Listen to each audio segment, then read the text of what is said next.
If you're looking for the inside scoop on Broadway's biggest shows, you have come to the right place. It is the Broadway Show. I'm Tamsin Fidel. Welcome.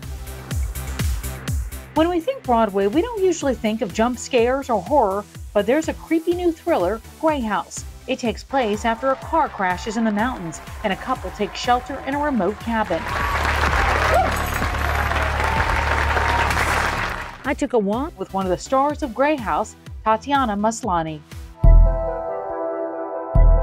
Grey House. If someone hasn't seen it and wants to come see it, what are they in for? I mean, personally, I like to give 0 because when I read this script, I didn't know anything about it, and I was so blown away by it and so surprised by every turn that it takes. But I guess I could set it up as being a couple crashes their car in the mountains, and they wind up at this spooky house with a family in it.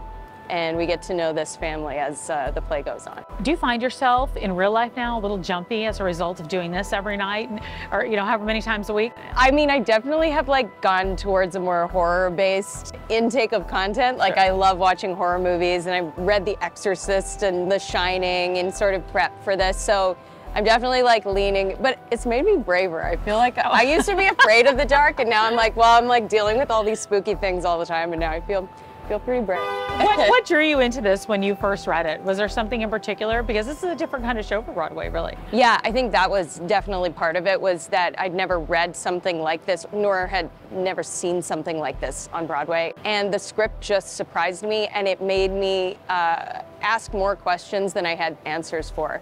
The character drew me in that I felt like she had a lot of, she was dealing with things that I couldn't quite put my finger on, but I felt resonated with me. And it's continued to be this big mystery, and that is a really exciting thing to get to play every night. This can take so many different forms, and the audience responds to it differently, and they all have theories that are contradictory and maybe what we intended, but also their own, and inform us, and it's just a real kind of cool collaboration in that way. So improv, you've done a lot of improv over time. Has that helped contribute to this in any way, or do you find yourself pulling from there? Yeah, I mean, I feel like improv resonates no matter what I'm doing, whether it's a very structured piece.